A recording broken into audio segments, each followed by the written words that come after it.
So, I mean, I like the way you phrase that because it's really true. And that is, I always like to, in terms of behavioral finance is a study of economics, and it's a fairly new field of economics because the study of economics itself is built upon a singular assumption that consumers are rational.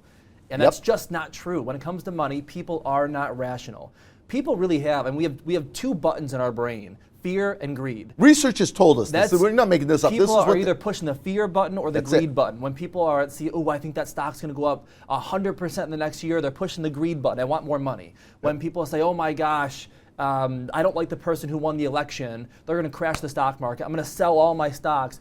It's the fear button they're pushing. It's fear versus greed constantly. And when it comes to our money, it's an emotional topic and people make mistakes. And I don't care how logical someone thinks they are. Nope. And candidly, honestly, it's a little counterintuitive.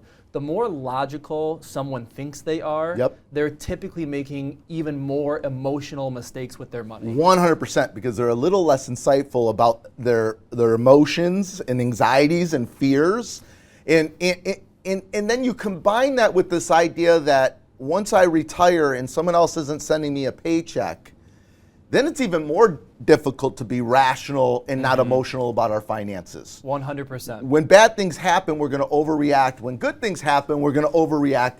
We have to, that's our job, right? And so I want to cover some of the main behavioral issues that we see with, and this isn't what we see. This is, you can Google these, they're everywhere in the world, but they really impact how people think about money, and if we can help them course correct how they think about money, it can help them enjoy their plan, enjoy their retirement even more. I love it. So first one, it's probably the most common one, and it is probably the one that pushes my buttons the most. It does. Is overconfidence bias. Oh man, I love when you meet with somebody or after we teach a class and that's there, whomever it is, that's there, and Michael just gets really frustrated by this. It's overconfidence bias. So just to break it down, obviously it's in the name. People who are overconfident, and people are very often overconfident about things that have happened that they think is based on their own skill. So the greatest example that we see all the time in the classes are people who come to the class and they say, well, I have $5 million, and I have that because I'm a fantastic investor. Yep. I've been stock picking, market timing my way to success, and I'm really good. I have an edge, I have an algorithm, I'm really good at this. And I roll my eyes and I try to explain to that person, I don't mean to offend anyone, but no, you're not really good at this. Yes. You benefited, just like everyone else has benefited, from one of the greatest bull runs of all time, and people who are between 55 and 65 today got the extra benefit of they had that really amazing bull market towards the end of their accumulation period, which is when the compounding is the most powerful. Yes, and Michael, I want to make something clear though, because I don't know if you said this. I might have zoned out for a minute, but I want to make sure those people, it's really our clients we're talking about, right? A lot of our clients who have been, the do-it-yourselfers, the engineers, the CEOs, CFOs, these executives, they're really successful people in their careers. 100%. And they're not overconfident. Many of them are just good. They should be. They're confident because they have the capability. Intelligent, successful That's people, it. 100%. 100%. When it comes to their finances and money, we will say they're overconfident. Now, they've done some things well. They saved well, better than most, way above average, so they're much better at saving. They were disciplined. They often didn't panic when everyone else was panicking. So they did good things with their finances, but they got lucky in the timing of the bull market run at the end of their career, which was the greatest bull run in history. So that created this overconfidence, which will end up hurting a lot of people. It really does, and it comes down to selective memory of someone going, well, I picked this stock and it's a home run. And I always love to give the example of my own mom. So love you, Mom, sorry. But my own mom likes to brag that she bought the Apple stock back in, I think it was like 2004. And she says, see, I picked a great stock. I'm good at this. And I tell her, Mom, you got lucky. You're being overconfident, because her story is, in 2004, myself and all my friends, we all wanted iPods. And so she did some research, and oh my gosh, these iPods are popular. Who sells them? Apple does. Buy Apple stock. And so she said, that's me being in tune with the economy, in tune with consumers and buying the stock and never panicking and holding it. And that's all great, well and good. It is but great. I remind her, Mom, I also, back in 2004, really wanted a BlackBerry. And if you made me pick between an iPod or a BlackBerry, I would have picked a BlackBerry. And so if she bought stock based on what my consumer preferences were in 2004, she would have bought RIM, the company who produced BlackBerries, they went bankrupt. Right. So she got lucky that she picked Apple. She did a good job holding on to it she's still holding on to it. But that's not because she's a skilled investor. Michael, she got lucky. I want to move on to the next one. I want to just make this point that so many of these people that did really well and they're overconfident in their investing, many of them who retired over the last several years blew up. They just blew up their retirement. A lot of the people your friends, you've got family who they've blown up their retirement. And here's the problem. Some of them are so overconfident, they don't realize, they don't understand sequence of returns risk. They don't understand that 30% loss plus taking out whatever they're living on once they retire, they will not catch up, and it's going to catch up to them and they're going to run out of money. They've 100%. blown up their retirement. And that overconfidence for a lot of people follow them throughout retirement. It costs them greatly. Sorry. It really does. No. So let's jump on to the next one. And the next one's also an excellent one, hindsight bias. And so hindsight bias, when something happens, it is human nature for us to look back and go, well, of course that was going to happen. The writing was on the wall. And a really common one we see today is the 2008 housing crash. Yes. The housing crash, the stock market crash. I meet people all the 2008. time. I saw it coming. I knew it was going to come. And it's so funny because looking back, it is really obvious. They were giving out mortgages like candy to people, 2, 3, 4 mortgages. Sure. To people who didn't have a job, didn't have enough income, didn't have great credit. And so in hindsight, yeah, really obvious that that eventually wasn't going to last, was not sustainable, and was going to crash. And it did. But people today act like, oh, I saw that coming. Okay. No, you didn't. Because if you did, you would have been in the movie The Big Short, and they would have made the movie about you as well. Right. There were only a small handful of people who really saw that coming, and they made a movie about those people. And time out, Michael. And the other point is when you do see something coming and you do time it right, that's great, but you have to be then right to get back in. Yeah. So this is Michael's point always. He uses the .com crisis all the time, where people were calling that a bubble many years prior to the actual bubble in like exploding. 94, 95. For many years, and if you had just stayed the course and rode through the run-up, then the bubble, and then came out the backside, you came out much further ahead than the person that was just early in their prediction, because I saw it coming, missing the last 2 to 3 years of that appreciation, and then also when you get back in, we saw the same thing with COVID, people getting out, but many are still not even back in, right? Yeah. And so this hindsight bias is garbage. No one can predict when to get out. No one can predict when to get back in. Of course it was going to do that. Of course it was going to do that.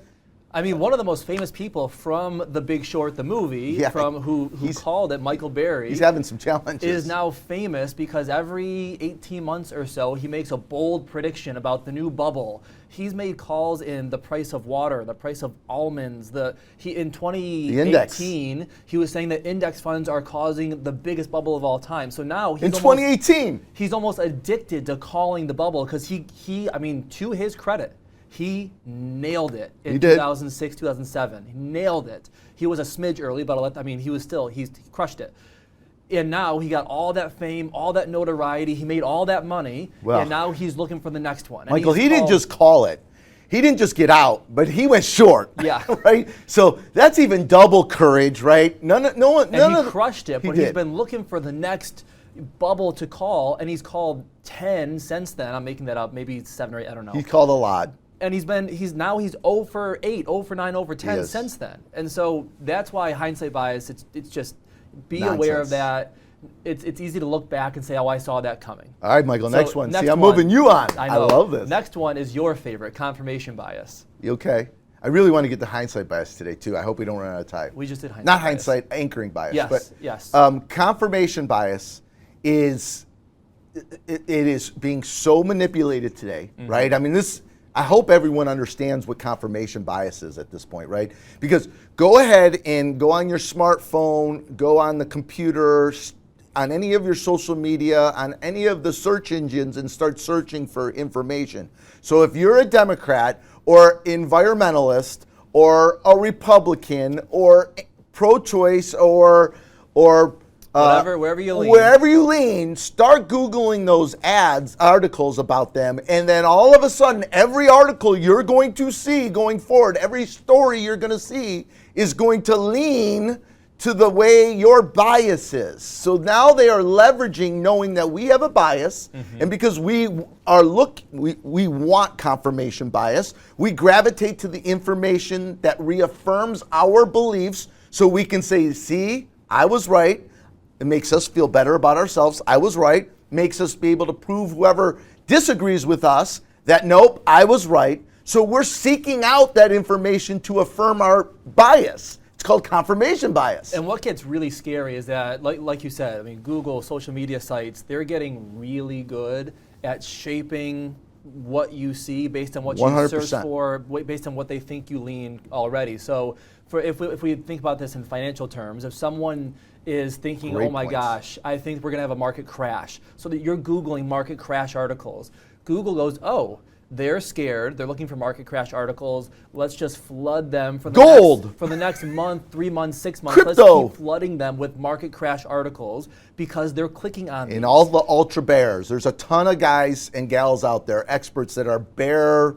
They're bears, meaning the market's going to go down, crash. Always bear full. So. And they have incredible data and research. I mean, Michael sometimes comes, I just read this.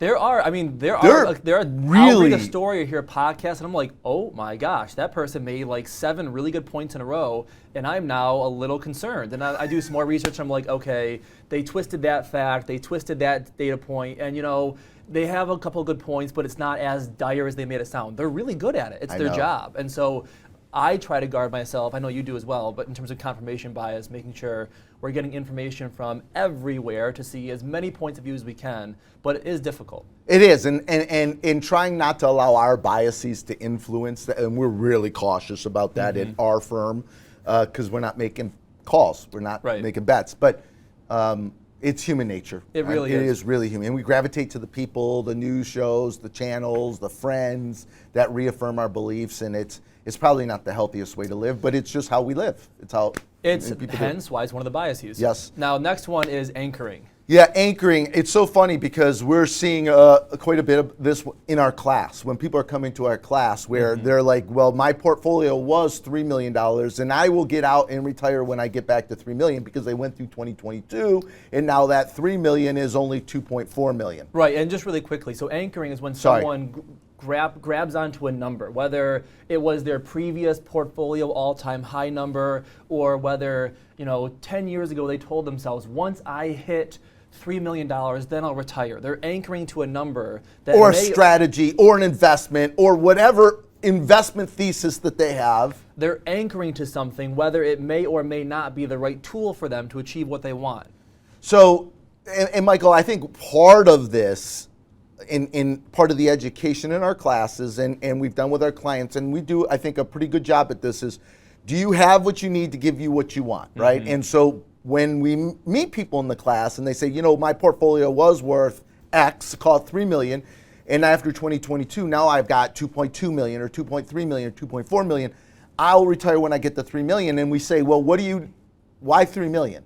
Well, that's what I had. That's what I had. I want to get it back. Oh, and by the way, that was also my target. That I said to myself, when I hit this number, I'll retire.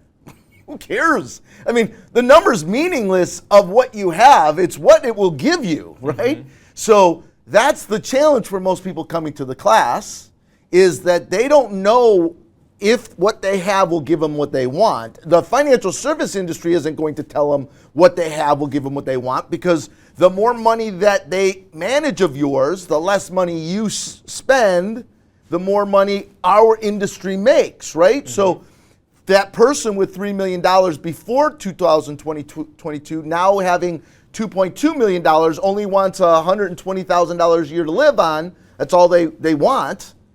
They should have They have way more than they need to give them what they want. Why are they working? They're anchored to a number, and they won't come off of that number. I see this in real estate. In fact, I'm dealing with this right now with someone who has this bias that their property should be worth this number. Houses and real estate property businesses is famous for this. Businesses too. People attach their emotions. It's my business. It's my home. Who cares? I've got people haggling over $50,000 or $10,000 of equipment, stupid things that does not change their lifestyle in retirement. It's not even a rounding error. It won't cost them $1 difference in their lifestyle in retirement. It can't do anything. All they can do is hurt themselves if they don't just accept it. It's 50 grand. I know when we say that, people are like, $50,000 is a lot of money. Well, it's not when you've got millions in it. Will you die with $50 million left at the end? 50,000. I'm sorry, 50,000 left at the end. The answer is no. You're going to have 500 at least left, 300 at least left when you die. That means it didn't change your life one way or another. You won't spend your money down low enough for these low numbers to make a difference. And this is when these biases get damaging to people's decision-making process. Now, thankfully, the plans help people to zoom out and see the whole picture and see the whole 30-year picture to avoid these biases. But without a plan, or if people don't understand their plan, they can't. It's human nature to zoom in on one thing and let that one thing derail the whole process. It doesn't matter for all of our clients. It doesn't matter what something was worth 6 months ago, 5 years ago, 2 years ago. It doesn't matter what it was. What matters is, what do you need to give you what you want in retirement? That's what matters. And what the reality is today, especially today, because especially commercial properties, businesses, the credit markets are tightening. And I'm telling a little story here for a reason. Credit markets are tightening. If we have a recession and right now people can't borrow, those property values are going down. Not a little, a lot. A lot. Something that is selling for $90 to $100 a foot today, just 8 years ago was selling for $45 a foot. It's not going to take much to get back down to that. Now you had what you needed to give you what you want, but you were so anchored. If something bad happens, now you don't get to have what you could have had. You don't have what you need to give you what you want. So that small piece could derail the whole plan. Everything. So change your relationship with money. Sorry. Yep. So I'll get these biases out of there. No more biases. We're out of time, right? We have one more really quickly, herd behavior. Oh yeah, herd is good. So herd behavior is simply, following the herd, following the rules of thumb. And people, the thought process is, well, if everyone is doing this, doing the 4% rule, the 60-40 portfolio, everyone Taking Social Security at 66. Yes. Taking Social Security. The rules of thumb. Whatever. People must be doing these things because at some point, someone did all the math and found the right answer, and that's why the herd is following this. Well, no. People are following. Something becomes a rule of thumb because it's quick, it's easy, and people start to do it, and everyone assumes it's the right thing. That's, for most people, just following the herd when it comes to stuff like this is not the right thing. I'll make it really, really simple because I know the herd is what the entire financial service industry is hoping you follow. They're manipulating it. They're creating this herd mentality. Protect your principal, all the things that we talk about all the time. But I think our clients and people who watch our show are aware enough to understand that all of their pieces of retirement looks different than their neighbors, their friends, or anybody else they're reading about. As a result, there is no herd to follow. There's no one that has the same picture you have. It's all very different. Tax, age, deferral, single, married, everything is different. So therefore, there is no one size that can fit any of you at this point in your lives. Herd following is okay when you're amassing wealth and you're younger. That's not a horrible thing. Yeah, follow the herd when you're growing the wealth when you're younger. Stuff money into your indexes, ideally in the Roth side. The game has changed now. So I know we're running out of time here. We are. So let's skip, they say. Well, so they say, it's a little bit of a cop-out, but they say a lot of things. They say we're going to have a crash. They say we're going to have a bull market. They say so-and-so is going to win the election and it's going to do this to the stock markets. No one knows. So instead of making guesses and trying to invest based on those guesses, have the plan built, let the plan do its job, have your short-term money, your long-term money, let the pieces do their job, and call it a day.